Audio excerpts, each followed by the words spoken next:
Bobi Wine alumiriza gavumenti okuba nti erina kyemanye mu kufa kwa General Kasirye Gwanga.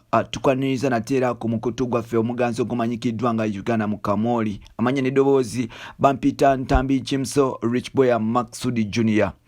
Olunaku lwa leero twafunye amawulire oba olunaku lwajjo twafunye amawulire ag'entiisa nga General Kasirye Gwanga atuva ku maaso. Nabwe kityo Uganda yaguddemu nabwe era ebikankana byatandika okuba nti byogerebwa.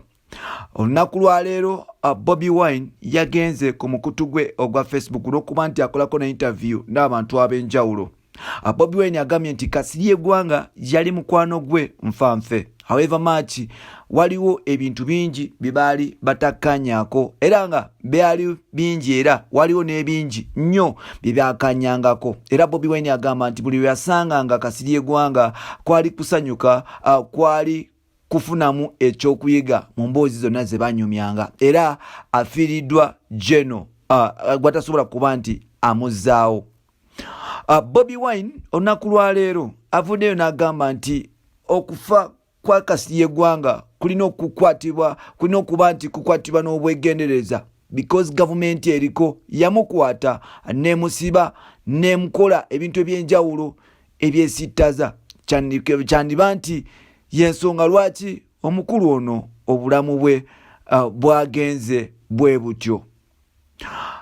Ebigambo bino simanyi oba omukulu ono abyogera abikakasa naye ng'ate abyogedde ne ku mukutu gwa Facebook gyebiri kugatta ne Twitter. Agamba gavumenti okusiba Kasirye Gwanga n'okumutulugunya n'okumukola ebintu ebyenjawulo kwandibanga kwe kwamuviddeko obulamu bw'okuba nti bugenda. Naye ng'ate postmortem report eraga nga General Kasirye Gwanga bwe yabadde n'obulwadde ku mutwe era nabwe kityo bamukola operation okusooka. Waliwo twalabye yali personal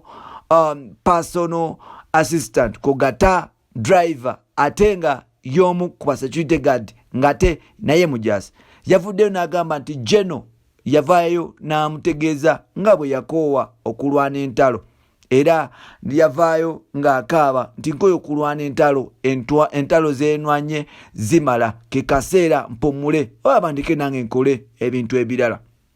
Kino nno kitandika okuba nti kireetawo okutya n'okuba nti kiteekawo endowooza endala nti osanga General ono wabadde walina byayitamu bye batasobola kuba nti batunnyonnyola eby'omunda. Olwaleero Bobi Wine akakasa ng'omukulu ono bwe yanyiigibwa. Kino nno okwogera ebyensimattu mu mawulire bakiyita defamation. Kyovula manze sisobola kubigendamu, sisobola kukakasa kiki ekyavuddeyo oba ekyatutte obulamu bw'omukulu Kasirye Gwanga. Era kyennyumiriza kiri nti Kasirye Gwanga yafudde nga maze okolebwa operation ku mutwe oba surgery ku mutwe. So n'olwekyo postmortem report eraga nti yabadde ne brain tumor something like that. So n'olwekyo sikimanyi nnyo. Bobi Wine avaayo agamba nti omukulu ono bamunyize. Simanyi ye kweyesigamye kuba nti awa report eno.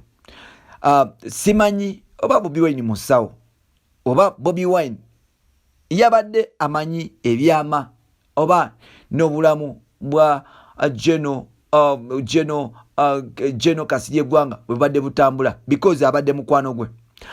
Bw'otunuulira reports ziraga nti General ono abadde asmokinga nnyo sigala kugata n'ebiragalalagala ebirala ebyamuviiriddeko kuba nti ava mu bulamu bw'ensi eno naye ng'ate ajja kujjukirwa emirembe n'emirembe. General ono ajja kujjukirwa mu bintu bingi nti abadde nnyo sensitive guy nti tokola bintu bya kitumbaavu n'akuleka wakiri akuba emipiira emmotokayo n'agyokya oba n'akubamu embooko.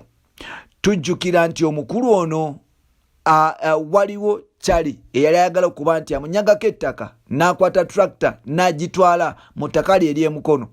General ono yakwata amafuta n'akabiriiti n'ayokya tractor.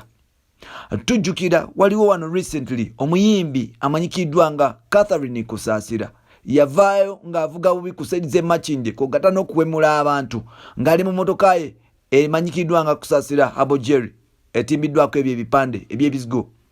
General Kusaasira yakwata emmundu ye n'akuba emmotoka amasasi emipiira.